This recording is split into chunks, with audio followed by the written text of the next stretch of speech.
7 de la mañana con 52 minutos, 7 con 52 minutos. Saludamos con nuestra primera invitada. Ya está con nosotros vía telemática la doctora investigadora, docente universitaria y especialista en seguridad, Carla Álvarez. ¿Cómo está, doctora Álvarez? Buenos días, bienvenida. Gracias por estar en Punto Noticias en su primera emisión. Le acompañamos a Alexis Moncayo, quien le habla a Licenia Espinel. El presidente de la República en las últimas horas ha enviado, de hecho, ya a la Corte Constitucional un proyecto de reforma a la Constitución para modificar la prohibición de instalar bases militares extranjeras en nuestro país. Esta restricción se encuentra en el artículo 5 de la Constitución de la República. No sabemos si es como un efecto distractor para que todos empecemos a hablar del tema del retorno de bases militares extranjeras al Ecuador y nos olvidemos de que la próxima semana vamos a tener periodos de racionamiento eléctrico de 8 horas diarias, o si en realidad esto va a poder contribuir a mejorar la situación de inseguridad, o eso también evidencia que el plan Fénix estuvo aparentemente en la imaginación del presidente de la República, o no lo han podido de todas formas implementar como la ciudadanía, como aspirábamos que pueda serlo, para mejorar los niveles de inseguridad que tenemos en el Ecuador. ¿Qué opinión le merece a usted este nuevo anuncio, esta propuesta de reformar la Constitución y vía bases militares extranjeras enfrentar la ola de inseguridad que vive el país?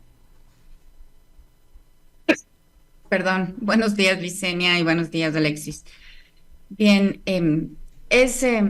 hay que entender que la política exterior de los países, sobre todo, bueno, de todos los países y de los países pequeños como Ecuador, siempre encuentra motivaciones y encuentra fundamento en la política interna de los países también. Entonces, claro, estamos en un contexto electoral donde el presidente en funciones también es parte de la contienda electoral. Es indiscutible o no tiene motivo de duda de pensar que las decisiones en política exterior tienen un fundamento en lo que pasa en el país.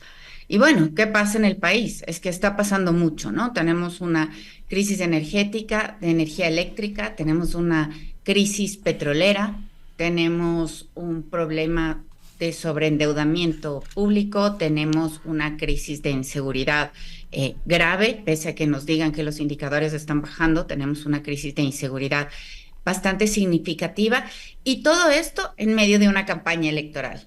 Entonces, bueno, es necesario equilibrar la imagen del mandatario que está compitiendo con otros candidatos, algunos débiles, otros no tanto, y entonces tiene que tomar decisiones que equilibren y que muestren que hay una cierta proactividad en su gestión.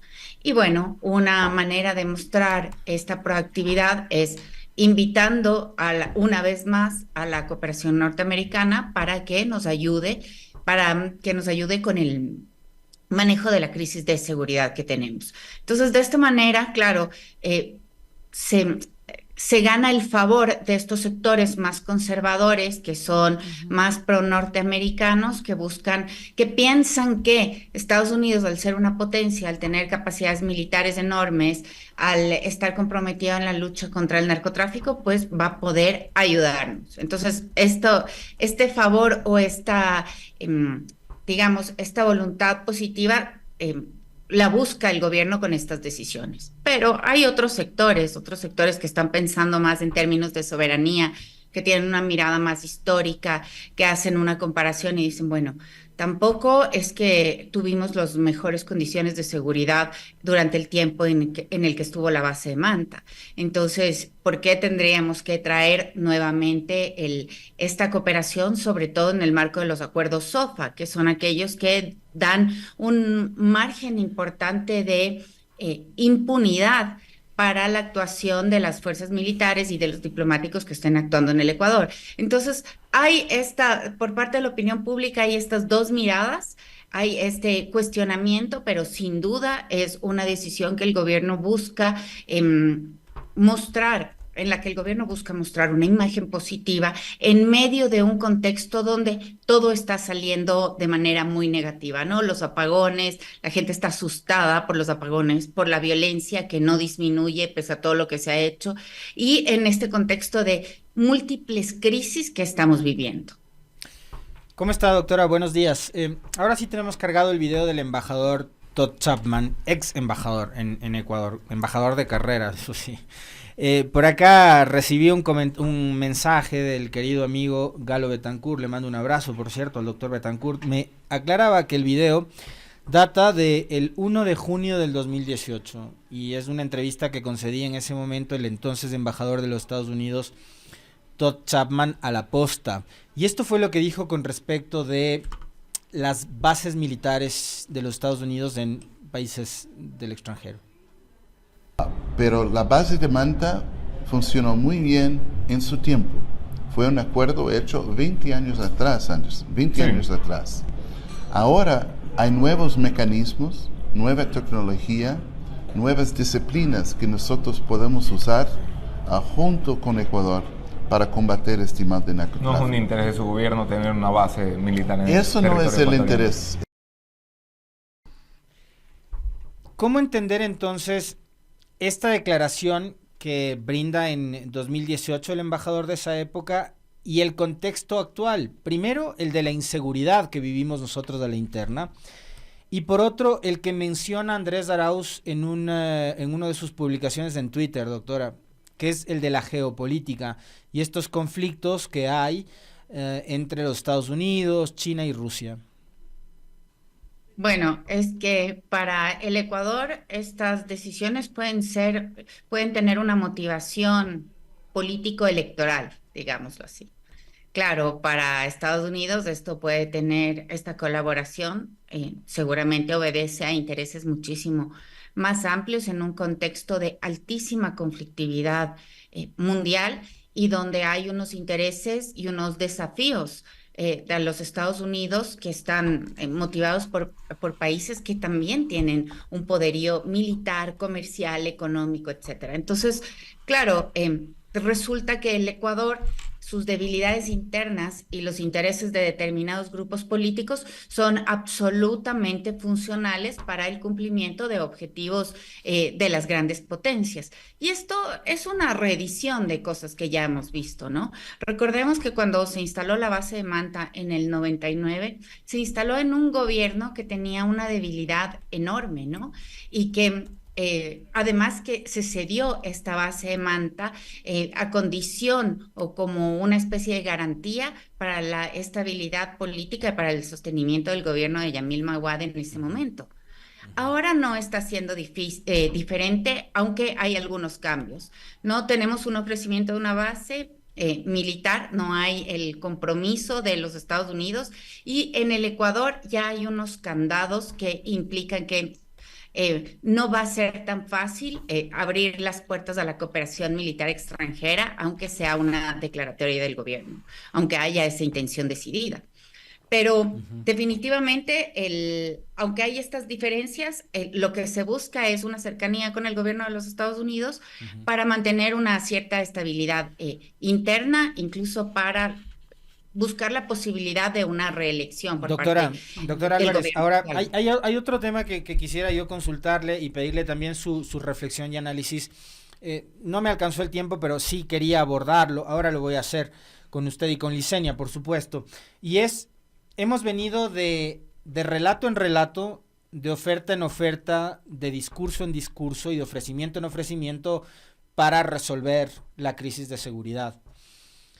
Yo decía en el comentario, el decir que vamos a abrir el territorio nacional para la instalación de bases militares es reconocer que la política pública de seguridad o no existe o es absolutamente inoperante e ineficiente y no da resultados, por más que nos quieran decir todo lo contrario. Con las vallas publicitarias, con los spots de radio y de televisión, de que han tomado el control de las cárceles, de que ahora el país es más seguro, etcétera. Incrementaron el IVA al 15%, supuestamente con el cuento de que esos recursos iban a ir destinados a la guerra contra el crimen organizado y la inseguridad. Llevaron adelante una consulta popular el 21 de abril, en donde ofrecían la incursión de los militares en las cárceles, la extradición, en fin, una cantidad de cosas. Entonces, vamos de relato en relato, de momento en momento, y el problema es que la situación no se resuelve. Ahora, la solución para los problemas de seguridad es que venga un país de afuera y nos dé haciendo los deberes. Algo más o menos como lo que pasó con el incendio en Loja, que tuvo que venir el gobierno de Perú a pagarlo, o como lo que está pasando con el tema de los apagones, que estamos esperando que Colombia nos venda energía. Y ahora estamos esperando que vengan los Estados Unidos o alguien más a resolvernos los problemas de inseguridad. ¿Qué pasa con el gobierno de Ecuador que no hace lo que tiene que hacer? Bueno, Alexis, la verdad es que esta renuncia al cumplimiento de las funciones no es una característica particular del gobierno de Noboa, es es un elemento común que se viene viendo desde gobiernos anteriores, especialmente lo he identificado en el gobierno de Lenín Moreno, pero también de Guillermo Lasso. No nos olvidemos que en el 2018 el ministro de Defensa de ese momento del gobierno de Lenín Moreno ya invitó a que tengamos patrullajes con aviones norteamericanos sobre el espacio aéreo ecuatoriano para luchar contra el narcotráfico. Esto pasó en el 2018, pero a partir de eso no hemos parado de tener una actividad intensa y de mucha cercanía con los Estados Unidos. No olvidemos también que firmamos el acuerdo de interdicción aérea, de intercepción en el mar para el patrullaje también en contra del narcotráfico y la pesca ilegal. Después se han firmado los acuerdos SOFA, también se hicieron modificaciones y se ampliaron las condiciones de unos convenios que venían que estaban vigentes desde el 2002 en Ecuador, y ahora tenemos esta declaratoria. Es decir, la puerta y esta cercanía con el gobierno norteamericano se abrió a partir del 2018 más o menos. Y esto marca una política exterior muy, muy diferente con lo que había sido el gobierno de Rafael Correa, que tenía una política exterior claramente contrahegemónica, y hemos pasado a tener una política exterior de alineación con el hegemón, ¿sí? Ahora, ninguno de los gobiernos ha cumplido los ofrecimientos de campaña. Lo que vemos claramente es que no hay planes, estrategias, no hay políticas claras y definidas para los gobiernos. Creo que esta falta de organización, esta falta de conocimiento sobre la gestión pública es responsabilidad de los gobernantes, de los partidos políticos que han estado en funciones en estos últimos años. Probablemente el menos responsable de todo esto sea Daniel Noboa, que está tan poco tiempo en el poder, que fue elegido para un periodo tan corto. Esto no le exime tampoco de responsabilidades, porque él sabía, ¿no? El periodo... el poco tiempo que estaría en funciones, sabía los desafíos que teníamos, y aún así entró sin claridades a trabajar, y entró y se postuló en una campaña electoral. Entonces no hemos visto cumplimiento de acuerdos, no hemos visto seriedad en el manejo de los programas ni de política exterior, ni de seguridad, ni energético, ni petrolero, ni en ningún sector. Entonces es natural que nosotros... sintamos esta insatisfacción, y es también una estrategia del gobierno que ante esta insatisfacción se sigan haciendo ofrecimientos y se siga buscando conquistar la voluntad de la gente para ganar el voto, porque lo que tenemos que pensar es que entre hoy, o bueno, entre este mes y lo que queda del año, lo único que vamos a ver es campaña electoral, ofrecimientos y más ofrecimientos y gasto para que la gente se decida por votar nuevamente por el presidente en funciones. Entonces, doctora, esta va a ser la tónica. Doctora Álvarez, ¿qué pueden hacer fuerzas militares extranjeras que no puedan hacer nuestras propias fuerzas de seguridad? Con la instalación de bases militares extranjeras, ¿se resuelve la situación así de simple? ¿Qué pueden hacer ellos que no podamos hacer nosotros, por un lado? Por otro, usted decía que si bien esto no es absoluta responsabilidad del gobierno actual, aunque ya está 8 meses en funciones, sabía a lo que se metía, sabía la responsabilidad que iba a caer sobre sus hombros, pero el presidente en las últimas horas ha dicho que no le entienden, que lamentablemente no entienden su accionar, que no entienden cómo la juventud llegó a romper los esquemas, y que la violencia en el Ecuador se está derrotando con transparencia y con decisión. Efectivamente, eso es lo que el presidente ha dicho, pero no sabemos si eso se ve reflejado en los resultados que tenemos. Usted vio el fin de semana el desastre en materia de seguridad que tuvimos que vivir, como ha sido todos los últimos fines de semana. Y yo le pregunto, ¿qué pueden hacer los militares extranjeros que no puedan hacer nuestras propias fuerzas de seguridad?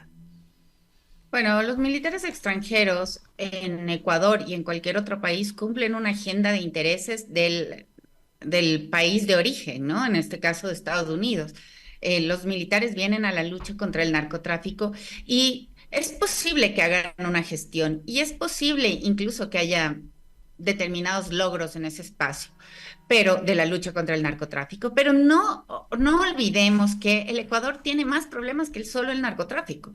Nosotros tenemos problemas de minería ilegal, de trata de personas, tenemos problemas de tráfico de armas, de tráfico de especies naturales, etcétera, etcétera, etcétera. Pero ¿qué es lo que le importa a los Estados Unidos? La lucha contra el narcotráfico. Pero nosotros tenemos una agenda más amplia. En este sentido, la cooperación y la gestión que tenga cualquier cooperante militar en el Ecuador, pues va a quedar corta. ¿Por qué? Porque el Ecuador no puede renunciar a tener una propia fuerza pública entre Fuerzas Armadas, policía y también una gestión de inteligencia para atender las necesidades de su propia agenda. Entonces, cuando nosotros empezamos a depender de la voluntad externa, lo que pasa es que renunciamos y también abdicamos a priorizar nuestros propios intereses. Este es uno de los mayores problemas. Pero lo que yo digo es que esta abdicación de resolver nuestros propios intereses es un proceso que ha sido más largo. No ha empezado ahora con esta declaratoria de que vamos a volver a tener una nueva base de Manta. No, empezó ya hace un buen tiempo. Lo veo claro también en el gobierno de Guillermo Lasso, que además abdicó a determinadas funciones de la fuerza pública durante su mandato, como por ejemplo la seguridad pública, ¿no? E invitó a las empresas de seguridad a que formen parte de los planes de seguridad pública y hizo una propuesta que se llamaba Ojos, Oídos y Voz de la Policía Nacional, que buscaba trabajar con las empresas de seguridad privada para complementar el trabajo de la Policía Nacional, que estaba insuficientemente dotada y que no se abastecía con la crisis de inseguridad que tenemos. Entonces, lo que quiero decir es que esta renuncia a cumplir con determinadas funciones se ha visto al interno, se está viendo a lo externo. Este no es el primer momento que tenemos una condición de esta naturaleza y lo que vemos es un debilitamiento paulatino del Estado que contribuye significativamente al crecimiento del crimen organizado, del narcotráfico y de otros delitos que se No sé si la perdimos. Bueno, ahí la tenemos. Doctora, una inquietud última de mi parte y es las consecuencias, que obviamente esto va a tener su proceso y no es un proceso de un plazo inmediato, ¿no? Va a requerir su tiempo, no es una solución mágica, si es que llega a aprobarse en todo caso. Pero ¿cuáles son los riesgos de renunciar incluso a nuestra propia soberanía? ¿Qué podría ocurrir? ¿Cuáles van a ser las consecuencias de volver a esto? Bueno, el principal riesgo es que no estamos priorizando nuestros propios intereses, estamos priorizando, estos acuerdos hacen que se prioricen los temas de interés de los países cooperantes. Esto significa que no vamos a resolver nuestros problemas de fondo. Probablemente bajemos el número de incautaciones, de toneladas incautadas de droga hacia Europa y hacia los Estados Unidos, pero eso no significa que vamos a reducir los otros problemas que también son acuciantes en el país, como minería ilegal o como la violencia, que no siempre está relacionada con la criminalidad, que muchas veces tiene que ver o es una respuesta a las tensiones sociales que tenemos. Eso no se va a atender y tampoco vamos a tener una fuerza pública adecuadamente equipada, produciendo estadísticas, produciendo información que nos permitan un monitoreo adecuado y una evaluación de la política pública, porque empezamos a renunciar y empezamos a descargar las responsabilidades propias del gobierno o del Estado de nuestra función pública, la descargamos en los cooperantes. Entonces, esto empieza a ser o es un problema que genera una cierta toxicidad en la medida en que no genera un fortalecimiento, puede promover un debilitamiento, genera también tensiones geopolíticas, ¿no? Algunos países vecinos empiezan a poner nerviosos por esta cooperación fuerte en materia de seguridad y bueno, no lo veo tan positivo, creo que es necesario que el fortalecimiento del Estado para enfrentar cualquier crisis de inseguridad y fortalecer el Estado significa pensar en fortalecer, bueno, las Fuerzas Armadas, la policía, pero también el sistema de justicia. También significa que debemos operar bien en los indicadores sociales, en mejorar las condiciones de vida de la población, que muchas veces el deterioro de vida de la población está muy relacionado con las crisis de inseguridad. Eso hay que atender y eso no van a hacer los países cooperantes. El Ecuador tiene que ser claro en cuál es su agenda, en qué quiere invertir, en qué quiere hacer, y la cooperación militar extranjera no necesariamente va a atender a estas prioridades. Entonces, es de esperar que no resolvamos todos nuestros problemas con acciones de esta naturaleza. Y también creo, como retomando tus palabras, Licenia, creo que esta medida es más populista que otra cosa, esta declaración, porque habrá mucha tela que cortar y pasará algún tiempo antes de que pueda haber este cambio en la Constitución que permita nuevamente el establecimiento de una base militar extranjera en el país. Ahora, hay que tomar en cuenta, digamos, varios hechos, doctora Álvarez, sobre los cuales también me interesaría mucho conocer su opinión. Y tiene que ver con la coyuntura y el contexto en que se hace este anuncio. Primero, digamos, esta grave crisis y ola de inseguridad que hay.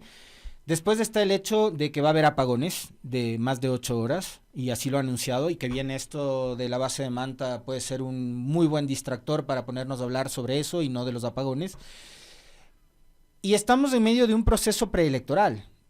Y lo que tome este trámite de reforma a través de la Asamblea puede ser que coincida justamente con los tiempos de campaña y de la elección del 9 de febrero próximo.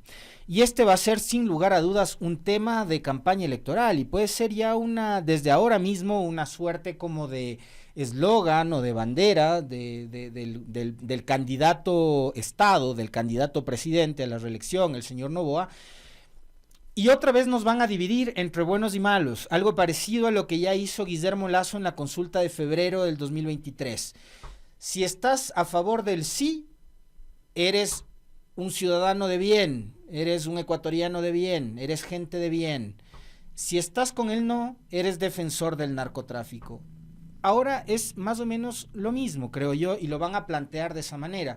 Si estás a favor del regreso de las bases militares gringas al territorio ecuatoriano, pero además estamos ya anticipándonos a ponerle nacionalidad a la base. Y acá yo decía, si los chinos reclaman el derecho de instalar una base, vamos a ver qué hacemos, ¿no? Desde la Cancillería, o los rusos, o Irán, o Israel. Capaz le agrada más eso a la canciller Sommerfield que los mismos gringos. Pero el tema es que esto va a ser utilizado como una bandera en época electoral.